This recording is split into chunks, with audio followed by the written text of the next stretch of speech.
Hey guys, and welcome back to another episode of my career mode series. Last episode we saw Swansea fall into a rut where they had 4 consecutive draws. Needless to say, these aren't the results we're going to want to have for the rest of the season, so we have half a month to beef up our squad and hopefully pick up 3 points more often. Then a rumor came up on the breaking news which tempted me, but I wasn't sure if I wanted to spend that kind of money on a player this old. There it is, Bakary Sagna wants a transfer from Arsenal.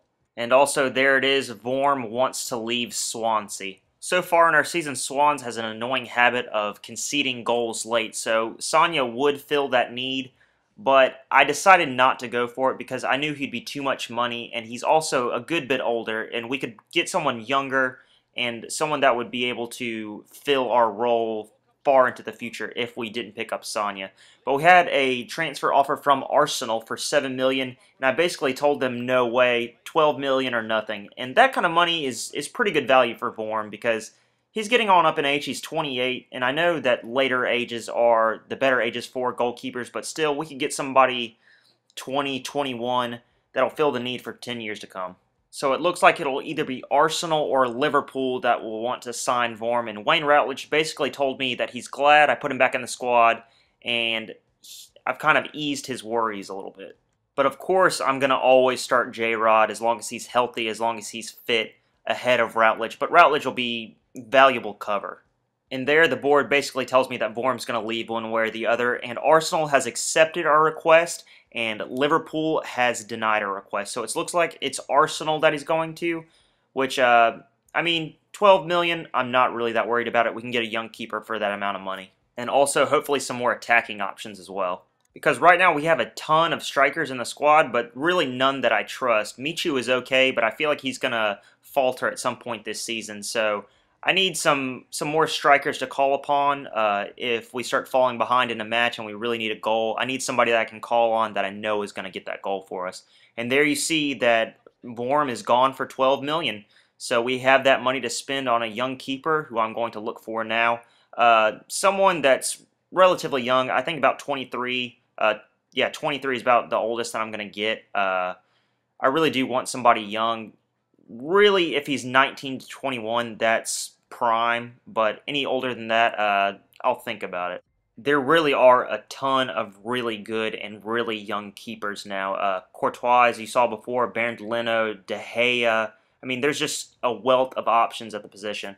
But I was looking for someone that would be relatively cheap and also relatively unknown. I kind of have a thing where I want to have a squad that no one really else has. I know it's kind of difficult with so many people playing FIFA, but this Jan Sommer, he plays for FC Basel, who did really well in the Champions League last year. I really am drawn to his creepy, crusty mustache. So I think I'm going to go for it, and I think I table a $3.5 million offer. He just seems like a pretty solid goalkeeper, and he's really young. He's 23, so he'll grow into the position, and he's already 76. I think that Vorm was an 81, so he's pretty close to where Vorm was originally, but he's a lot younger. Another keeper I went for was Sporting Lisbon's Rui Patricio. He's just a really awesome keeper, and for $5 million, if I could get him for that, it would be a steal. But unfortunately, both of those offers are declined. Both are saying that they're too valuable to their club, so I know it's going to be hard to pry him away. It's going to be another Joris Okore situation, possibly. So I went in and I upped my offer for Jan Sommer to $4 million, $5 million, $4 million. $4.5 million, and see if that would go through. And next up in the league, we have West Ham United, who I feel like is a team we should be beating, but it'll be a good challenge for the young squad that we're assembling. It's a good chance to assess people like Lucas Silva, Jesse Rodriguez, Lumu, Okore, to see how they'll stand up against Premier League opposition. Those players didn't do so well last time against QPR, so hopefully they'll do a little better and step it up against West Ham. But we'd go into halftime 0-0. There was danger of this turning into another draw, a 0-0, 1-1, 2-2 draw, until Jerome Lumu showed me exactly why I put him in the team. He steps up, takes a right-footed shot off of the bar and off the back of the goalkeeper for 1-0. That was a really bizarre goal, but at this point I was just really glad to be ahead. And pretty soon we would have a chance to make it 2-0. The man himself, Jesse Rodriguez, would do a nice little dribble on the touchline, cut it back to De Guzman, who would cut inside. You'd think he was about to take the shot, but he puts it back to Jesse Rodriguez. Jesse Rodriguez goes for the long shot, bounces off the hands of the keeper, and Lumu misses his header for his second goal. And at this point, I was looking to make some substitutions. I believe I took out Lumu and Dyer to put in Pablo Hernandez and Michu. I feel like Michu would be good in the box, put some crosses into the box, and get some tired defenders to give up some headers, and possibly get our second goal. But the cross it into the box and hope for a good header was not the kind of goal that we were going to get in the next few minutes. But who else would get our next goal other than J-Rod, Jesse Rodriguez? He keeps going and going like the Energizer Grizzly Bear. He cuts it inside. They're looking for the upper 90 shot, but he curls it in at the near post, making it 2-0. And through those two extremely strange-looking goals, we got a 2-0 win at home against West Ham.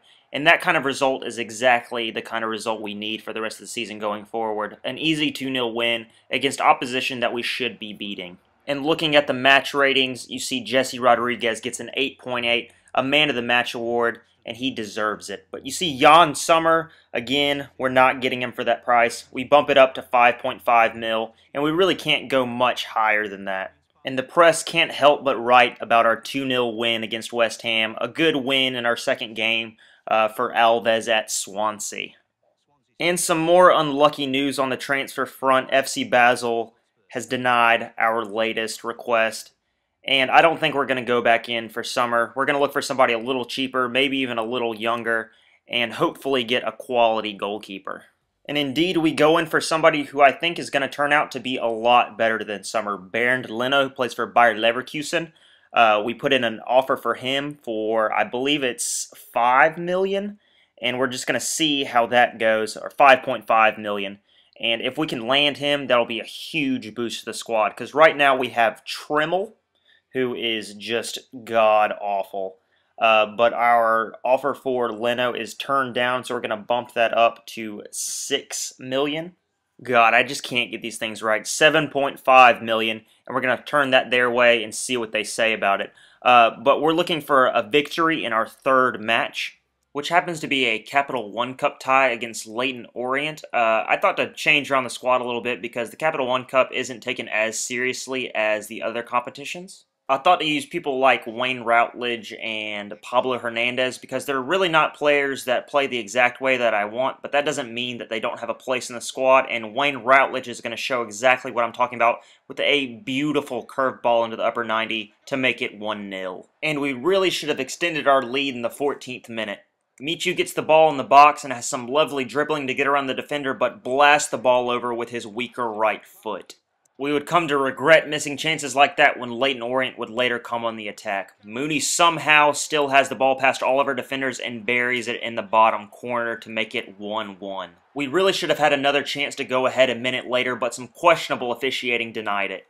Michu would receive the ball and would be absolutely steamrolled by the defender. Replays would show that he got absolutely none of the ball with the tackle, but somehow the ref didn't give the penalty. Sometimes just whispering at somebody will draw a penalty. But pulling from behind and not getting any of the ball should always end by pointing to the spot. Apparently the ref didn't think so, and our luck would go from bad to worse. Mooney would find his man, but it would be deflected just wide for a corner. I always get worried from corners now because we've conceded so many, and it would turn out to be justified this time. Cox's corner would fly in to find the head of Mooney, who would do really well to bury it in the back of the net to make it 2-1. Mooney was already on his hat trick in the first half, and we weren't even close to being done. Routledge would give the ball to Davis, who would sloppily give it away, initiating an attack from Leyton Orient. Beating a club of this caliber really shouldn't be that hard, but the way we were playing was making it extremely, extremely difficult. But the hole we were digging was just about to get deeper. They would find Mooney wide open in the box, but the rebound would be pounced upon by Cook to make it 3-1 unbelievably. Even though the League Cup isn't taken as seriously as, say, the Premier League or the FA Cup, it's one of the only pieces of silverware that I think we can realistically win this season. So it's extremely frustrating when we're losing this badly to a League One side that we really should be beating. But Augustin has a really awesome goal right there, off the hands of the keeper, just too much power to keep it out, and makes it 2-3. A few minutes before halftime, Augustine would manufacture another chance when he would play a beautiful through ball to Michu, who would cross to Pablo Hernandez, who was just a little too short to get the finish. And with that missed opportunity, we would go into halftime behind 3-2. We would come back out to miss even more chances. Michu dribbles into the box, have a shot with his left foot only to bounce off the post. Later, Augustine would play a ball to Pablo Hernandez, who would play a nice little ball to Michu. Michu would find a gap, but fires it too close to the keeper, and it's blocked behind. At this point, I looked to our substitute bench, and I was going to bring out our big guns. J-Rod was going to come on. Dyer was going to come on. Just the attacking options we had at the moment really weren't doing it. We were missing way too many chances, even though we were making them. And we really needed somebody with that finishing touch, and I believe that J-Rod is just that guy. But the finishing bug was going around because Nathan Dyer would cut inside and try to finish with his left foot, but it would just fire embarrassingly wide. So I turned to Jesse Rodriguez to try to bring us level, save the day, but he would also cut inside and also shoot wide. The nail in the coffin would come from another corner, the bane of our existence, and guess who gets it? That's right, Mooney for his hat trick in the 90th. And that's exactly how this embarrassment would end 4-2. I mean, there's just really no reason why we should be losing games like this. We should have beaten Leyton Orient 4-2. But instead, we're knocked out of the Capital One Cup, and the press rightly says that we need to turn our results around. The fans are getting frustrated. But hopefully we can pick back up where we left off in the league with another win against Sunderland. But you guys will have to wait until next episode to find out about that. I was also going to ask, how do you guys feel about a My Player career mode? You know, where you start as like a 17-year-old prodigy and you go up through the ranks until you're a legend. Would that be something you'd be interested in, just to mix it up a little bit? But I will catch you guys next time. Thanks for watching, and a like or a subscription is always appreciated. Have a good day.